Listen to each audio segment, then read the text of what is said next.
ദൈവകൃപ നിറഞ്ഞ മറിയമേ സ്വസ്തി, കർത്താവ് നിന്നോടു കൂടി. സ്ത്രീകളിൽ അനുഗ്രഹീതേ സ്വസ്തി, കർത്താവ് നിന്നോടു കൂടി. ദൈവകൃപ നിറഞ്ഞ മറിയമേ സ്വസ്തി, കർത്താവ് നിന്നോടു കൂടി. സ്ത്രീകളിൽ അനുഗ്രഹീതേ സ്വസ്തി, കർത്താവ് നിന്നോടു കൂടി. തലമുറ തലമുറ നിന്നെ വാഴ്ത്തുന്നു, തലമുറ തലമുറ നിന്നെ വാഴ്ത്തുന്നു. Ave Maria, Ave Maria, Ave Maria, Ave Maria. ദൈവകൃപ നിറഞ്ഞ മറിയമേ സ്വസ്തി, കർത്താവ് നിന്നോടു കൂടി. സ്ത്രീകളിൽ അനുഗ്രഹീതേ സ്വസ്തി, കർത്താവ് നിന്നോടു കൂടി.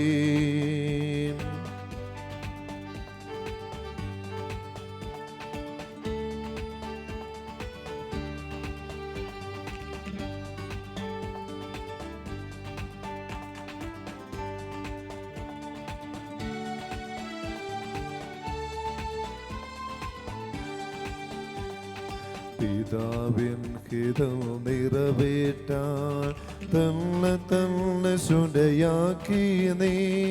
പിതാവിൻ ഹിതം നിറവേറ്റാൻ തന്നെ തന്നെ ശുദ്ധയാക്കി നീ.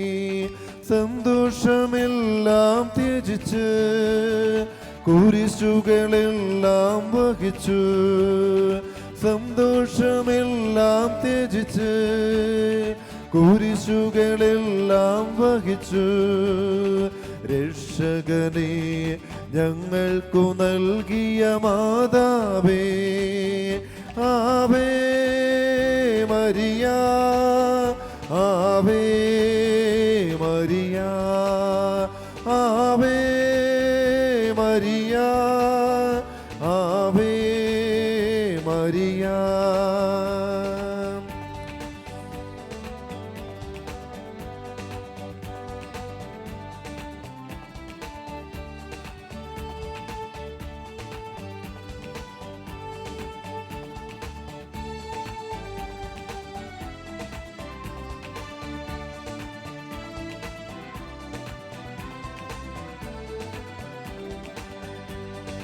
ആദിയിൽ ദൈവം കൽപ്പിച്ചു, സ്ത്രീയാൽ സർപ്പത്തിൻ തല തകർക്കും.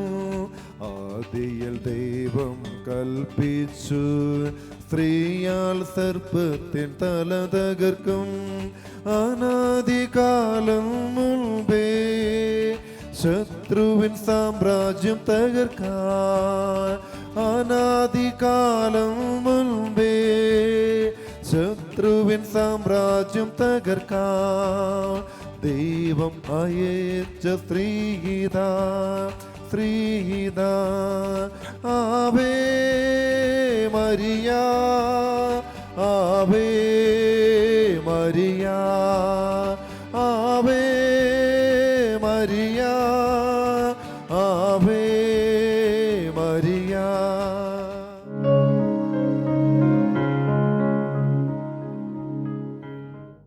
നിലനിൽക്കുന്നു. ഞാനിവിടെ ഈ സൂര്യനെല്ലി എന്ന സ്ഥലത്ത് താമസിച്ചിരുന്ന നാളുകളിൽ 1989 കാലഘട്ടത്തിലാണ് ഇവിടെ ഒരു പുതിയ ഭവനം പണിതു. ഇവിടെ ഞങ്ങൾ സ്ഥിരമായ താമസമായി. അപ്പോൾ ഈ ഭവനം പണിതുകൊണ്ട് ഈ സമയത്ത് ഭവനത്തിന് മടിയെല്ലാം തീർന്നു. ഒരു വലിയ കെട്ടിടം. അപ്പോൾ അതിന് അവസാനം പെയിൻറ്റിങ് ആയി. ഈ പെയിൻറ്റിങ് എടുത്താൻ വേണ്ടി വന്നത് നാട്ടിൽ നിന്നും കേരളത്തിൽ നിന്നും കുറേ ചെറുപ്പക്കാരാണ് വന്നത്, മലയാളികളായിരുന്നു. അവർ താമസിച്ചിരുന്ന ഈ പുതിയ കെട്ടിടത്തിലാണ് താമസിച്ചത്. അതിനകത്ത് ഏലം കൃഷിയുള്ള സ്ഥലമാണ്. അപ്പോൾ അതിനകത്ത് തന്നെ ഏലക്ക ഉണങ്ങാനുള്ള വലിയൊരു സ്റ്റോറുണ്ട്. ഒരു വലിയ ഹോള് പോലെ ഒരു വലിയ സ്റ്റോറാണ്. അതിനകത്താണ് ഈ കായ ഉണങ്ങുന്നത്. അപ്പോൾ ഇവർ ഇവിടെയാണ് അന്ന് ഉറങ്ങാൻ, ഇവർ വിശ്രമിച്ചത് അവിടെയായിരുന്നു. ഈ പെയിൻറ്റിങ്ങിന് വന്ന ആളുകൾ അവർക്ക് കൊടുത്ത വീടതായിരുന്നു. ആ താമസിക്കുന്ന വീടിനോട് തന്നെ ചേർന്നാണ് ഈ ഏലക്ക ഷോറൂം ഉള്ളത്. അതിലാണ് ഇവർ കിടന്നിരുന്നത്. പക്ഷെ ഇവിടെ കിടക്കുന്ന ആളുകൾ ഇവരിങ്ങനെ ഒന്നിച്ച് വീട്ടിൽ ഒന്ന് പരാതി പറയാൻ തുടങ്ങിയപ്പോൾ ഉറങ്ങാൻ പറ്റുന്നില്ല. അവിടെ കിടന്നിട്ട് രാത്രിയൊക്കെ ഭയങ്കര ബഹളമാണ്. ശരീരത്തിൽ ആരൊക്കെ വന്ന് തോണ്ടുന്നു, വേദനിപ്പിക്കുന്നു, ഭയമുണ്ടാക്കുന്നു. അപ്പം ഇങ്ങനെയൊക്കെ ഒന്ന് പറഞ്ഞ് വീട്ടിലൊന്ന് പറയുമ്പോൾ എൻ്റെ അപ്പച്ചനും അമ്മച്ചിയൊക്കെ ഇത് കേട്ടു. അവരോടാണ് അത് പറഞ്ഞത്. അവരൊക്കെ പറഞ്ഞു തോന്നലാണ്, വെറുതെ എന്തിനാ അത് ആവശ്യം, ഭയം ഉണ്ടാക്കണ്ട. പക്ഷെ ഇത് ഞാൻ കേട്ടു, ഇതിവരിങ്ങനെ പറഞ്ഞ കാര്യം ഞാൻ കേട്ടു. ഇപ്പം ഞാൻ പറഞ്ഞത് നിങ്ങളുടെ തോന്നലാണത്, അങ്ങനെ സംഭവിക്കത്തില്ല. ഞാൻ അന്ന് കർത്താവിൻ്റെ ആത്മാവിൽ നയിക്കപ്പെട്ട് ജീവിക്കുകയാണ്. 89. ഞാൻ ഒരു പുതിയ സൃഷ്ടിയായിട്ട് 1 വർഷം മാത്രമേ ആയിട്ടുള്ളൂ. ഞാൻ ശിശുവാണ്, ആത്മാവിലൊരു ശിശുവാണ്.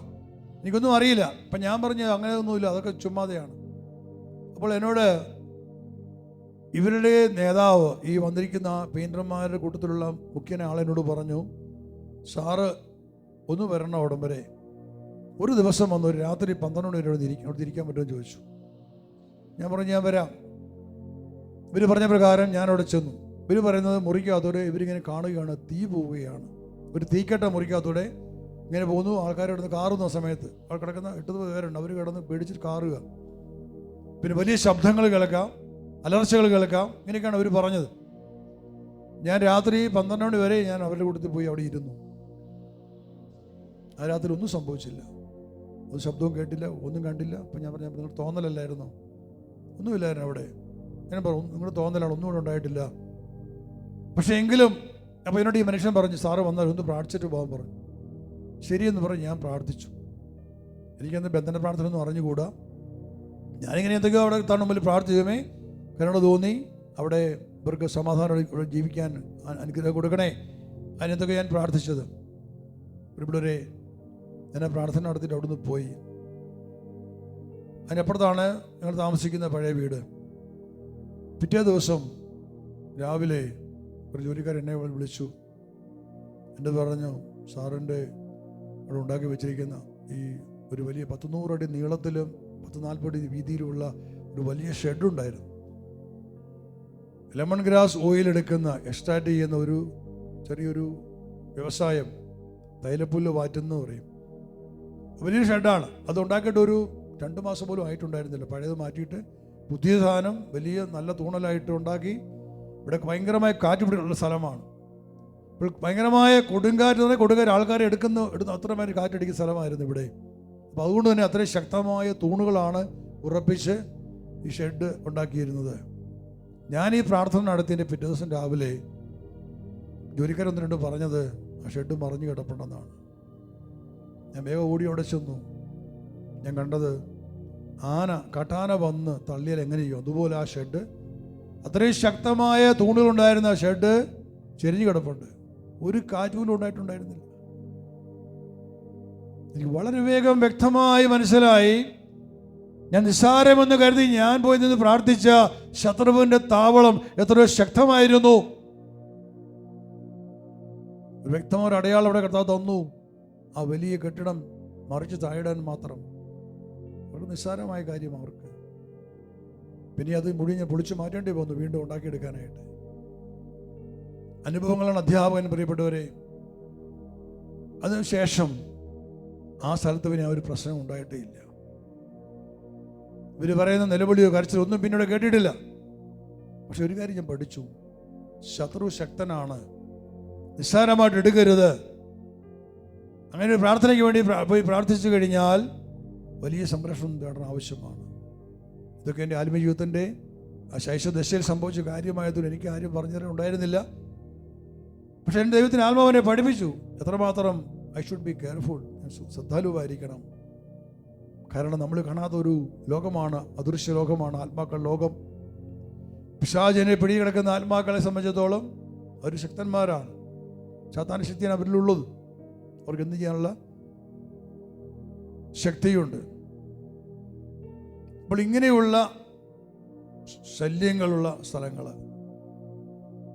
പക്ഷെ ഇന്ന് ഞങ്ങൾ ആ വീട്ടിലാണ് താമസിക്കുന്നത്. പിന്നെ ഒരു പ്രശ്നം ഉണ്ടായിട്ടില്ല. മറ്റൊരു സംഭവം ഞാൻ ഓർമ്മിക്കുന്നത്, ഞാൻ അതിനുശേഷം പിന്നീട് 2 വർഷം കഴിഞ്ഞ് ഞാൻ മൂന്നാറിൽ താമസിക്കുകയാണ്. എൻ്റെ മിഷൻ പ്രവർത്തന ഭാഗമായി ഞാൻ ആ മേഖലയിൽ ആയിരിക്കുമ്പോൾ ഒരു ദിവസം മൂന്നാർ ബൊറാണ പള്ളിയിലെ വികാരി അച്ഛൻ എന്നെ ഫോൺ വിളിച്ചു എന്നോട് പറഞ്ഞു, അത്യാവശ്യമായിട്ട് പള്ളി വരെ ഒന്ന് വരണം. ഞാൻ വേഗത്തിൽ പള്ളിയിൽ അച്ഛനെ കാണാൻ വേണ്ടി എത്തി. അപ്പോൾ എന്നോട് പറഞ്ഞു, ഇവിടെ തൊട്ടടുത്ത് ടാറ്റ ഹോസ്പിറ്റലുണ്ട് മൂന്നാറിൽ. ആ ഹോസ്പിറ്റലിൽ ജോലി ചെയ്യുന്ന ഒരു കുടുംബം, അവരുടെ വീട്ടിൽ ഒരു വലിയ പ്രശ്നമാണ്. അവരെന്തൊക്കെയോ അവിടെ പൈശാചികമായ പീഡകളുള്ളതായിട്ട് അവർ പറയുന്നു. അതുകൊണ്ട് അവിടെ വരുന്ന് പ്രാർത്ഥിക്കാൻ പോകണമെന്ന് പറഞ്ഞു. അച്ഛൻ പറഞ്ഞു, ഞാനും വരാം, ഒന്നിച്ച് പോകാമെന്ന് പറഞ്ഞ് അങ്ങനെ ഞങ്ങൾ ഒരു വണ്ടിയിൽ ഞങ്ങൾ ഒന്നിച്ച് അവിടെ ചെന്നു. വീട് എനിക്ക് അറിയില്ലായിരുന്നു. അദ്ദേഹം എന്നെ അങ്ങോട്ട് ഡയറക്റ്റ് ചെയ്തു. അങ്ങനെ ഞങ്ങൾ ആ വീടിൻ്റെ മുറ്റത്ത് വണ്ടി നിർത്തി കയറി ചെന്നു. മൂന്നാർ വലിയ തണുപ്പുള്ള സ്ഥലമായതുകൊണ്ട് ജനലുണ്ട്, വാതിലുണ്ട്. ഏറ്റവും മുമ്പിലൊരു വാതിൽ കാണാം, ഏറ്റവും പുറകിലൊരു വാതിൽ കാണാം. മുറികളൊക്കെ ജനലുകളൊക്കെ വളരെ ചെറുതായിരിക്കും. നാട്ടിൻപുറത്തുള്ളതുപോലെ ചൂടുവായു പുറത്തു പോകുന്ന വെന്റിലേഷൻ അത് ഇല്ല, വെന്റിലേറ്റർ അവിടെ ഇല്ല. എല്ലാം എയർ ടൈറ്റാണ്. മുറിയുടെ മുളവശമെല്ലാം നല്ല സീലിംഗ് ഇട്ട് സീൽ ചെയ്തിരിക്കുകയാണ്, തണുപ്പ് കയറാതിരിക്കാൻ വേണ്ടിയിട്ട്. അപ്പം അങ്ങനെയുള്ളൊരു വീടാണ് ഞങ്ങൾ കയറി ചെല്ലുന്ന വീട്. ഷീറ്റിൻ്റെ അടിയിൽ ഫുള്ള് സീലിംഗ് ആണ്. അപ്പോൾ തണുപ്പോ ചൂടോ ഒന്നും ഉള്ളിൽ കടന്ന് വരില്ല. ഒരു ഈശയ്ക്ക് പോലും അകത്ത് കിടക്കാൻ പറ്റില്ല. ഈ വാതിൽ തുറക്കണം, അല്ലെങ്കിൽ ജനൽ തുറക്കണം. അവിടെ ചെന്നപ്പോൾ ഈ മനുഷ്യൻ പറയുകയാണ്, കഴിഞ്ഞ ഒരു 2-3 മാസമായിട്ടിവിടെ ഭയങ്കര പ്രശ്നങ്ങളാണ്. വീടിൻ്റെ വാതിലൊക്കെ വന്ന് രാത്രിയിൽ ഇടിക്കുന്ന ശബ്ദം, ജനൽ ഇടിക്കുന്ന ശബ്ദം, എന്തൊക്കെ ചില വസ്തുക്കൾ പിന്നെ വീടിൻ്റെ മുറ്റത്തിൽ കിടക്കുന്ന ഞങ്ങൾ കണ്ടു. ഞങ്ങളോടത്ത് ആരോ മനുഷ്യരാണെന്നൊക്കെ അദ്ദേഹം വിചാരിച്ചു. അങ്ങനെ കുറേ കഴിഞ്ഞ് കഴിയുമ്പോഴേക്കും പിന്നെ സംഭവിക്കാൻ തുടങ്ങിയത്, വീട്ടിൽ എന്ത് സാധനം ഉണ്ടാക്കി വെച്ചാലും അത് കേടായി പോകും. ആഹാര സാധനം കേടായി പോകുന്നു. പിന്നെ കണ്ടൊരു കാര്യം, ജോലി കഴിഞ്ഞ് വരുമ്പോൾ ഭർത്താവ് തൻ്റെ പാക്കറ്റിലുള്ള പണം അലമാരിക്കകത്ത് വയ്ക്കും. നേരം വിളിക്കുമ്പോൾ പണം കാണില്ല. അദ്ദേഹം സംശയിച്ചത് ഭാര്യയാണ്. അങ്ങനെ സ്വഭാവം ഭാര്യയ്ക്ക് ഉണ്ടായിരുന്നില്ല. പക്ഷെ ഇപ്പോൾ ആ പണം കാണുന്നില്ല, ആര് കൊണ്ടുപോയി? അപ്പോൾ സംശയിച്ചു, ഭാര്യ എടുത്തിരിക്കുമോ? പക്ഷെ ഭാര്യ ഞാൻ എടുത്തിട്ടില്ല. ഇയാൾ അലമാരിയിൽ പണം വെച്ച് താക്കോല് കൊണ്ട് പൂട്ടി, തലയുടെ കവറിൻ്റെ അകത്ത് കയറ്റി താക്കോല് വെച്ചു. അങ്ങനെ കിടന്നുറങ്ങി. നേരം വിളിക്കുമ്പോഴുണ്ട് അലമാരിക്കകത്ത് പണമില്ല. അപ്പോൾ ഭയമായി. എന്താണ് ഇതിൻ്റെ കാരണം? അങ്ങനെ ദിവസങ്ങൾ കടന്നുപോയി. തലേ ദിവസം രാത്രിയിൽ 7:30 മണി 8 മണി സമയമായപ്പോൾ, കേരളത്തിൽ അന്ന് പവർ കട്ടുള്ള സമയമാണ്. ആ സമയത്ത് കറണ്ട് കട്ടുള്ള സമയമാണ്. ഈ കറണ്ട് കെട്ടുന്ന സമയത്ത് കറണ്ട് പോയപ്പോൾ 2 കുട്ടികൾ, കൊച്ചു കുട്ടികളാണ്, 2 കൊച്ചു കുട്ടികൾ, സ്കൂളിൽ പഠിക്കുന്ന പിള്ളേരാണ്. അവർ കറണ്ട് പോയ സമയത്ത് അവരുടെ വീട്ടിലെ ലിവിങ് റൂമിൽ മാത്രമേ ലൈറ്റുള്ളൂ. എമർജൻസി ലാമ്പ് അവിടെ മാത്രമേ വെച്ചിട്ടുള്ളൂ. ബാക്കിയെല്ലാം മുറിയിൽ ഇരുട്ടാണ്. അപ്പോൾ കുഞ്ഞുങ്ങൾ പഠനം നിർത്തിയിട്ട് ലിവിങ് റൂമിലേക്ക് അപ്പൻ്റെ അമ്മ അടുക്കിലേക്ക് കടന്നു വരും. എല്ലാ ദിവസവും ചെയ്തെങ്ങനെയാണ്, അവിടെ വന്നിരിക്കും, ഒരു പ്രാർത്ഥിക്കുകയായിരിക്കും, അല്ലെങ്കിൽ സംസാരിക്കുകയായിരിക്കും. കറണ്ട് വന്നു കഴിയുമ്പോൾ തിരിച്ച് മുറിയിൽ പോയിരുന്ന് അവർ പഠിക്കും. ഇന്നലെ അവർ കറണ്ട് കട്ടിൻ്റെ സമയത്ത് അവർ പഠിത്തം നിർത്തിയിട്ട് ഈ ലിവിങ് റൂമിൽ വന്നിരുന്ന് സംസാരിച്ചുകൊണ്ടിരുന്നു.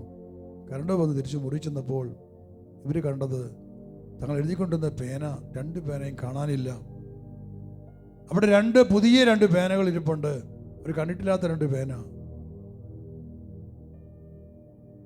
ഡിനോസറസിൻ്റെ പടമുള്ള 2 പേനകൾ. പിള്ളേർ കണ്ടിട്ട് പോലുള്ളതല്ല, 2 മേശപ്പുറത്തിരിപ്പുണ്ട്. ഇത് കണ്ട് പിള്ളേർ പേടിച്ച് കാറി ഒരു മുടി നിറങ്ങി ഓടി. വീട്ടുകാർക്കെല്ലാം ഭയങ്കര ഭയമായി. അപ്പോഴത്തേക്ക് ഇവർക്ക് ഭയങ്കര അസ്വസ്ഥരായി. ഇവർ ആ രാത്രി ഉറങ്ങാൻ പറ്റിയില്ല. ഇവർ ഫോണിൽ തന്നെ അച്ഛനെ വിളിച്ചു, പള്ളി അച്ഛനെ വിളിച്ചു. അച്ഛനക്ക് ഭയങ്കര പ്രശ്നമാണ്.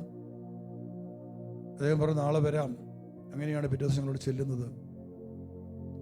ഇവിടെ ഒരു അസുഖത്തിൽ ആ ഭവനത്തിൽ എനിക്ക് വളരെ വ്യക്തമായിട്ട് എനിക്ക് മനസ്സിലായി, ഞാൻ ആയിരിക്കുന്ന ഈ യുദ്ധരംഗത്ത് ശത്രുവിനെ വ്യക്തമായിട്ട് മനസ്സിലായതുകൊണ്ട് അവിടെ ചെയ്യേണ്ട ചില കാര്യങ്ങളെക്കുറിച്ച് അവരോട് ഞാൻ പറഞ്ഞു കൊടുത്തു. സൂക്ഷിക്കാൻ പാടില്ലാത്ത ചില വസ്തുക്കൾ ആ വീട്ടിലുണ്ടായിരുന്നു. അതാണ് ശത്രുവിനെ ആകർഷിച്ചിട്ട് കൊണ്ടുവന്നത്. അതെല്ലാം മാറ്റാൻ ആവശ്യപ്പെട്ടു. ഇതെല്ലാം അവരെടുത്ത് മാറ്റി ആ വീട്ടിൽ പ്രാർത്ഥിച്ചിട്ട് പോകുന്നു. പിന്നെ ഒരിക്കൽ പോലും അതിന് ശേഷം അവർക്ക് അങ്ങനെ അസ്വസ്ഥ ഉണ്ടായിട്ടില്ല. ഇതൊക്കെ വളരെ വ്യക്തമായ രീതിയിൽ സംഭവിച്ച കാര്യങ്ങൾ. ഒരുപക്ഷെ ഇതൊക്കെ പറയാൻ പറ്റും, ഇതൊക്കെ പിശാച്. ഞാൻ പറഞ്ഞു ഞാൻ ആ മേഖലയിലേക്ക് വരുന്നില്ല. കാരണം പിശാചുക്കളുടെ പ്രവർത്തനം വേറൊന്നാണ്. ഇതെല്ലാം അശുദ്ധാത്മാക്കളുടെ പ്രവൃത്തികളാണ്, നഷ്ടപ്പെട്ടു പോയി ആത്മാക്കളുടെ പ്രവൃത്തികളാണ്. ഒരിക്കലും ഞാൻ തൃശ്ശൂർ താമസിക്കുന്ന സമയത്താണ്, 2000-ന് ശേഷം 2010 ഇടയിലെ കാലഘട്ടത്തിൽ തൃശ്ശൂരിൽ താമസിക്കുകയാണ്. അവിടെ ഒരു ദിവസം ഒരു അമ്മ വളരെ വിദൂരത്തു നിന്ന്, തൊടുപുഴ എന്ന സ്ഥലത്തു നിന്ന് ഒരു ടാക്സി പിടിച്ച് ഒരു തൃശ്ശൂരിൻ്റെ വീട്ടിലെത്തി. അവർ വന്നിട്ട് പറഞ്ഞു, ഞാൻ വന്നിരിക്കുന്നത് ബ്രദറെ ഒരു വലിയ പ്രാർത്ഥന സഹായത്തിന് വേണ്ടിയാണ് വന്നിരിക്കുകയാണ്. എൻ്റെ മകൾ വിവാഹം കഴിച്ച് അവളും ഭർത്താവും ഇപ്പോൾ ഒരു വിദേശ രാജ്യത്താണ്, ഓസ്ട്രേലിയയിലാണ് അവർ. പക്ഷേ ഇന്നലെ എൻ്റെ മകൾ എന്നെ വിളിച്ചു പറഞ്ഞു, അമ്മേ ഞാനിനി ഇവിടെ ജീവിക്കുന്നില്ല, ഞാൻ തിരിച്ചു പോരുകയാണ്. ഞാൻ ഭർത്താവുമായിട്ട് ഭയങ്കര പ്രശ്നമായി, ബന്ധം വേർപെടുത്തുകയാണ്. ഞാൻ നാട്ടിലേക്ക് പോരാൻ വേണ്ടി ഫ്ലൈറ്റ് ടിക്കറ്റ് എടുക്കാൻ പോകുമെന്ന് പറഞ്ഞു. കാര്യങ്ങളെല്ലാം കേട്ട് അമ്മ പറഞ്ഞു, മോളെ നീ ഇപ്പോൾ ഒന്നും ചെയ്യരുത്, എനിക്കൊരു ദിവസം സമയം തരണം. ഞാൻ ഇന്ന് വൈകിട്ടല്ല നാളെ തന്നെ നീ എന്നെ വിളിക്ക്, ഞാൻ പറഞ്ഞിട്ട് നീ ടിക്കറ്റ് എടുക്കാവുള്ളൂ. അത്രയും പറഞ്ഞു വെച്ചിട്ടാണ് അമ്മ ഒരു ടാക്സി പിടിച്ച് ഒറ്റയ്ക്കാണ്. അവർക്കൊരു 10-50 വയസ്സ് പ്രായം കാണും. അപ്പോൾ 2000-2010 കാലഘട്ടമാണ്, 20 വർഷം മുമ്പാണ്. ഇവരെൻ്റെ വീട് അന്വേഷിച്ച് വരുന്നു, വീട്ടിലെത്തുന്നു.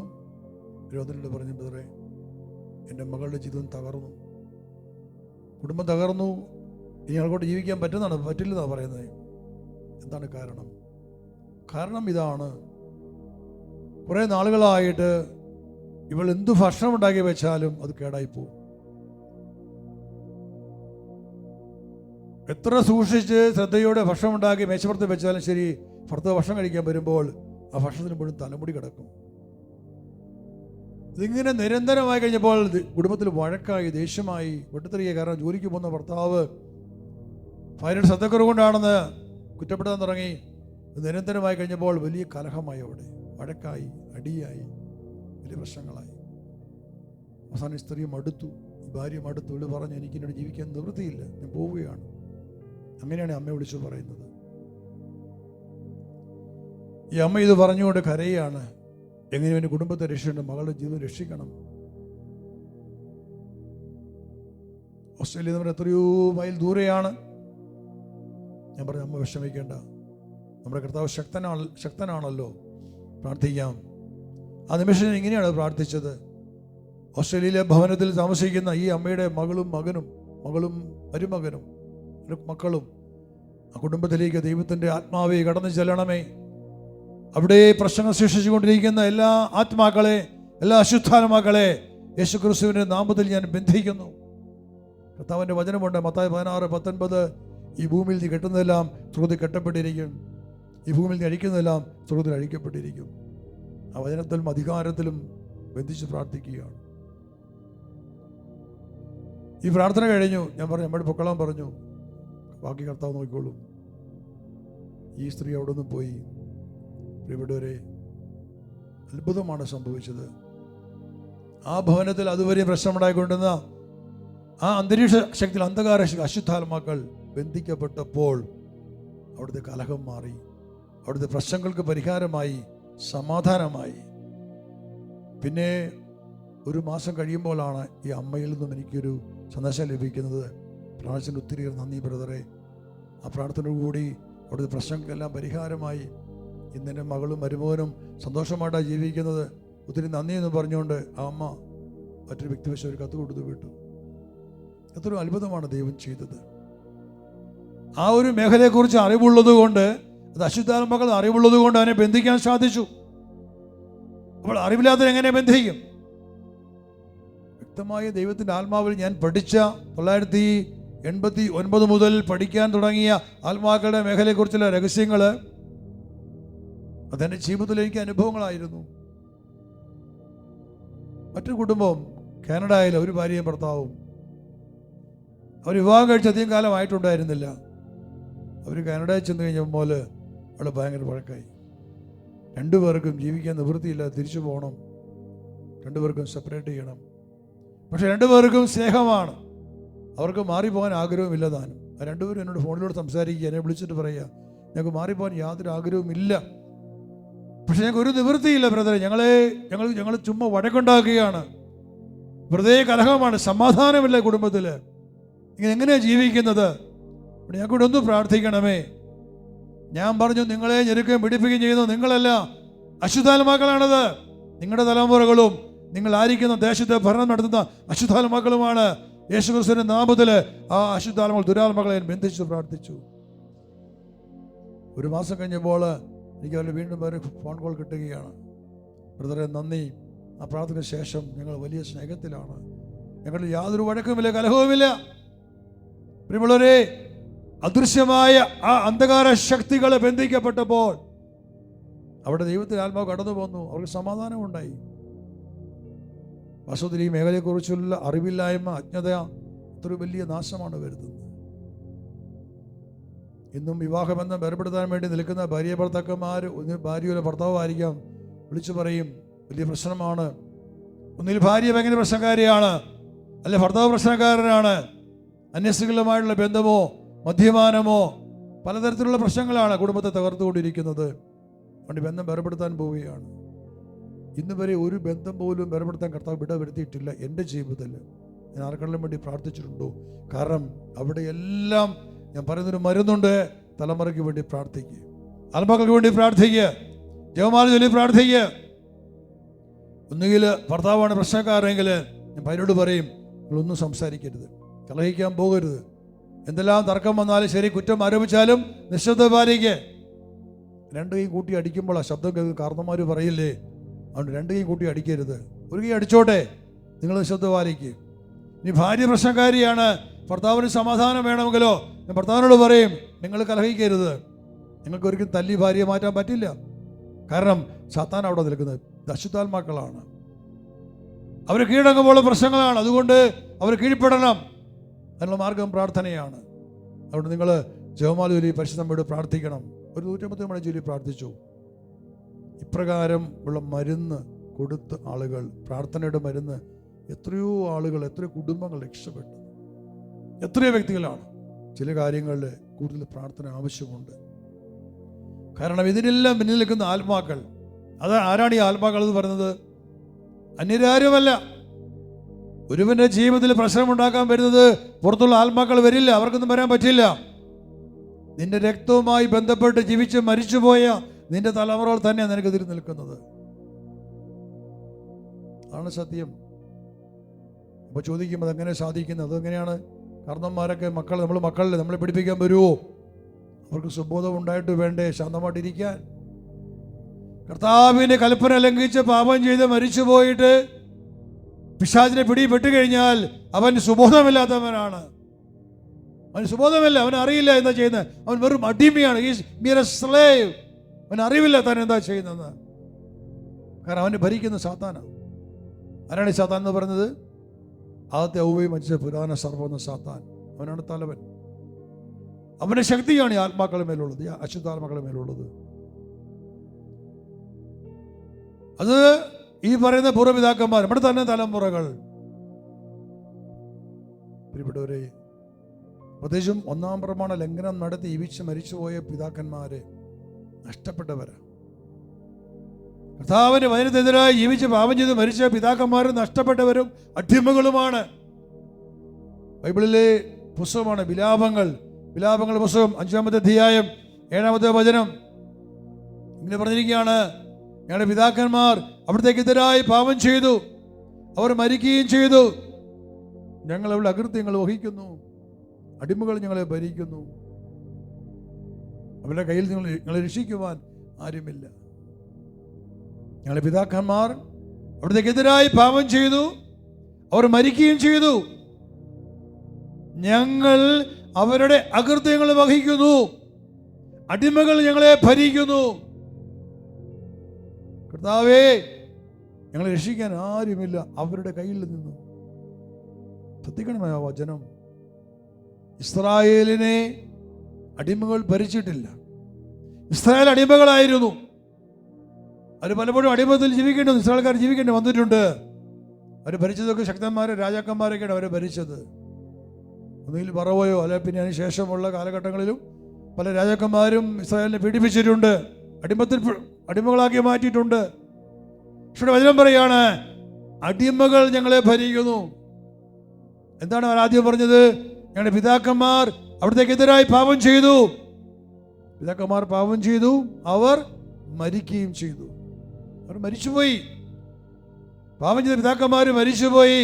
എന്നിട്ട് പറയാണ്, അടിമകൾ ഞങ്ങളെ ഭരിക്കുന്നു.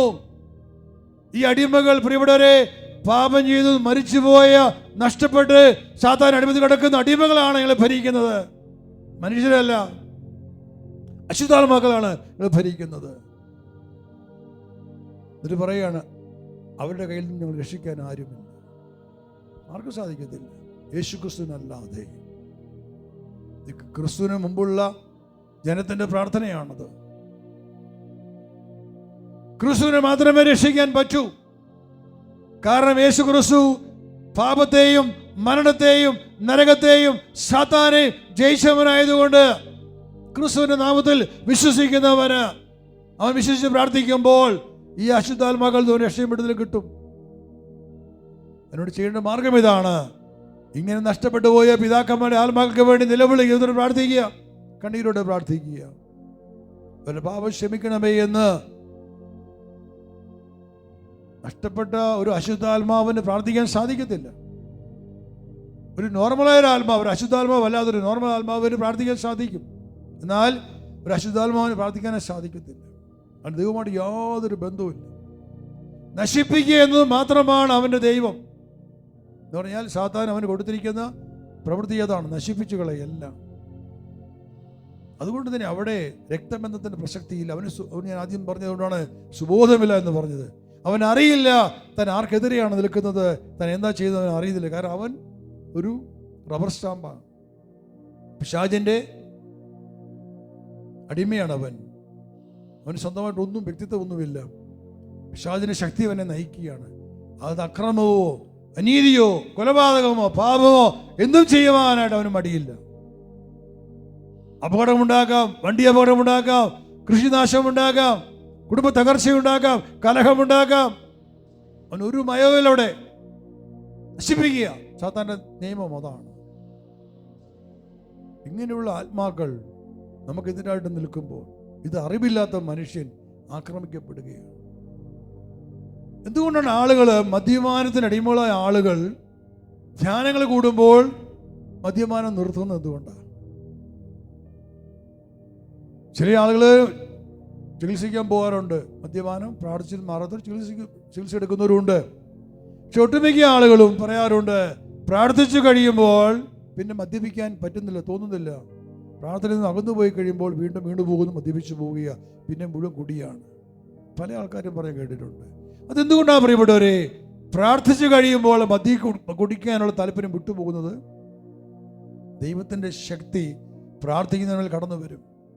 പരിശുദ്ധാത്മാവിന്റെ ശക്തി കടന്നു വരുമ്പോൾ അശുദ്ധാത്മാക്കൾ ഇരിക്കാൻ പറ്റില്ല, വിട്ടുപോകും. അപ്പോൾ ദൈവത്തിന്റെ ആത്മാവിന്റെ സാന്നിധ്യം കുറഞ്ഞു പോയി കഴിയുമ്പോൾ നീ ദുർബലനായി മാറി, നീ ഭയചകിതനായി മാറി, നിന്റെ ഹൃദയ ലോകത്തിലേക്ക് പോകുന്നു. നിന്നെ പ്രലോഭിക്കുകയാണ് വീണ്ടും പാപത്തിൽ വീഴിക്കുവാൻ വേണ്ടിയിട്ട്. നീ ഒന്നും മദ്യപിച്ചു കഴിഞ്ഞാൽ നീ നിരന്തരം വരെ കുടിയനായിട്ട് മാറുക, പിന്നെ പുറത്തു വരാൻ പറ്റില്ല.